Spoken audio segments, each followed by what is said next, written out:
Hey guys, I'm back. Did you miss me? I have a question for you. What are you going to do? Let's answer it.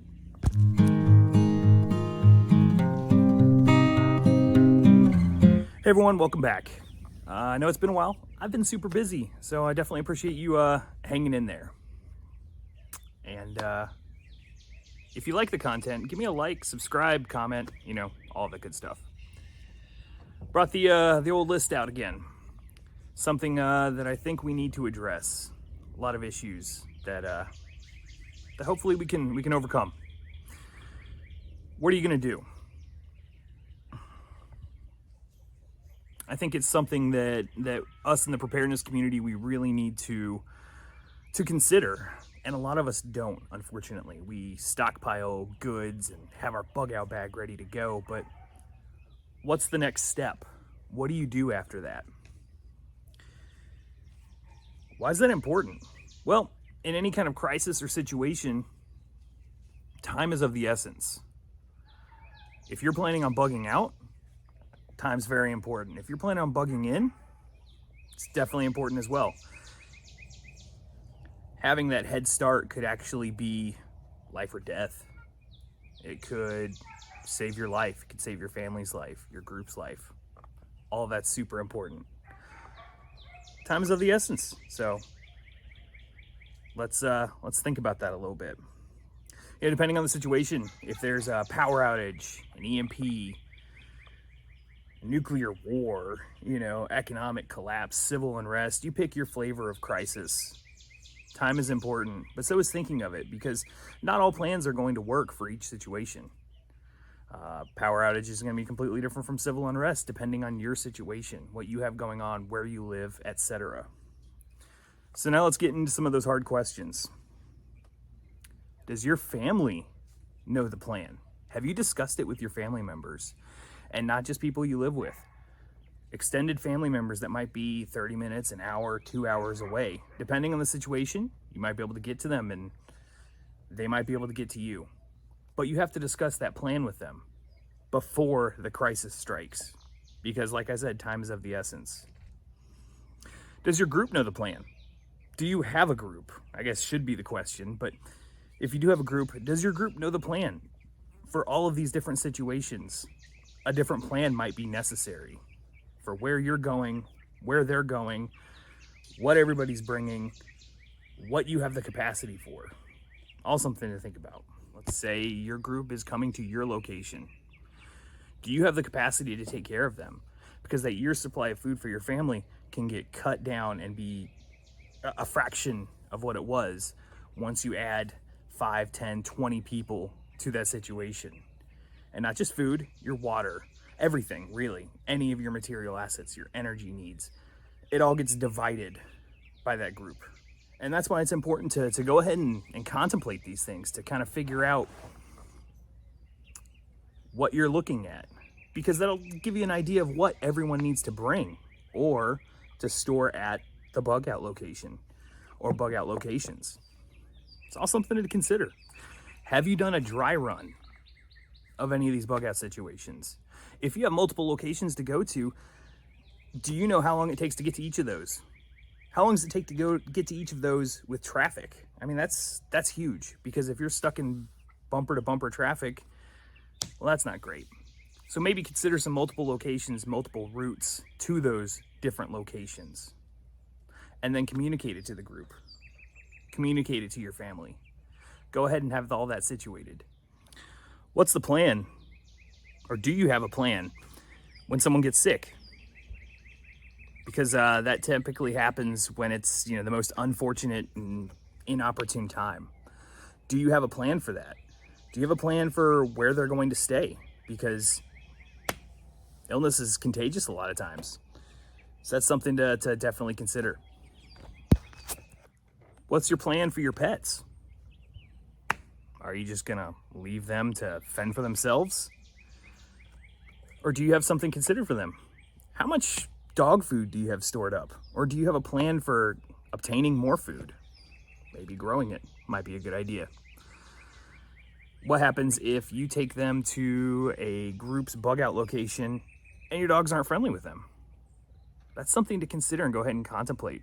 Figure out a solution before it becomes a problem. I touched on this a minute ago, but as far as a combo plan, do you have one? Do you have one with your group? Do you have one with your family? And I'd say, calling someone on a cell phone is fantastic, or having a group chat. That's great. What do you do for your radios?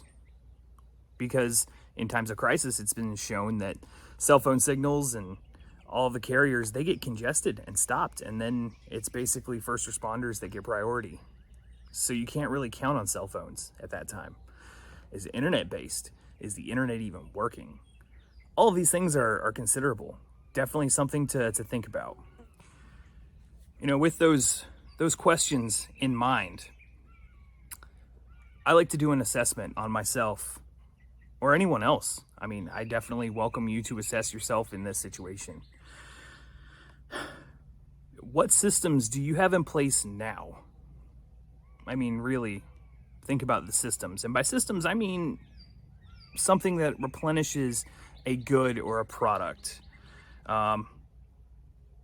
Food is a great one because it's wonderful to have hundreds of pounds of stored food, but eventually it'll run out, especially if you're feeding people, animals, livestock. It will go away quick. So having a way to replenish that, because a lot of times there might not be a resupply. Energy is huge. You can store as much gasoline as you can, but eventually you're going to need more. So maybe thinking outside of the box and looking at a more sustainable option. Wind, solar, I don't know if you have a river nearby, some hydro, whatever, that could work. Speaking of hydro, water. That's one thing that us in the preparedness community don't talk about enough because it's not sexy. Storing water. Awesome. Do you have a creek nearby, a pond? Do you have rainwater catchment? A lot of different options. Ammunition.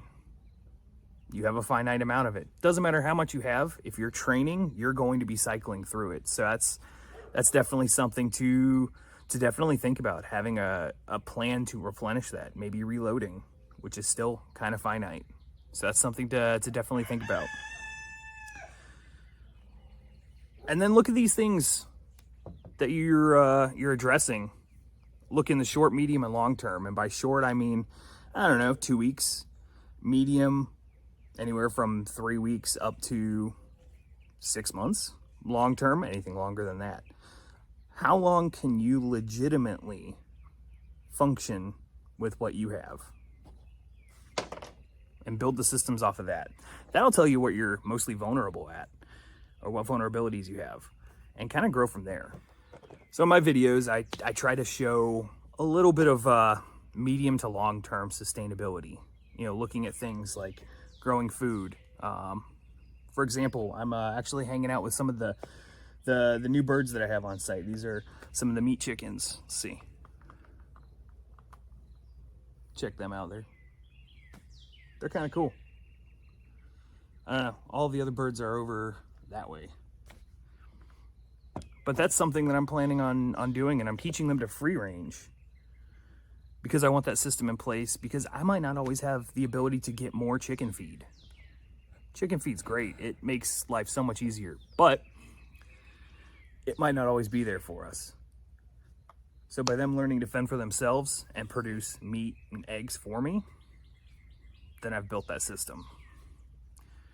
Solar panels, they're great because, gas generators put out a ton of power, but eventually I might not be able to get gas. So I will have a system in place to go ahead and build energy. Rain catchment system. Yeah, it's great to be able to just turn the tap and have as much clean water as I want. But I know that might not always be the case. So why not go ahead and put some rain catchment in and build a system so that if water is shut off, if the critical infrastructure that I need is not working anymore, it's already ready to go. So on and so forth. You can do this with so many different things. But I think those are some of the most important ones that I definitely recommend. Transportation would be another great one that I would need to work on. Now, there's the basic short to medium term solutions that you can do. that are just, you know, normal vehicle maintenance can go a long way. Depending on if you have to travel for work, making sure that your gas tank is full. You know, things along those lines are great. Long-term solutions are making sure you're good at rucking, maybe having a bicycle or two, some spare parts, so that you're able to travel greater distances in a shorter amount of time. I've heard some people have horses. Personally, I'm not a huge fan of horses because they're expensive and they take a lot of land that could be used for other sources like growing food. So that's really all I have for you today. I know it's kind of a short video and kind of a bit of a bird walk, just kind of all over the place. What other systems are you doing? What have you assessed in yourself and I guess in others, if you want to, for sustainability? Yeah, I'm very interested in what your comments are. So thank you guys once again for hanging out with me. Definitely appreciate you. I'm gonna get back to work, but I'll see you guys later. Peace.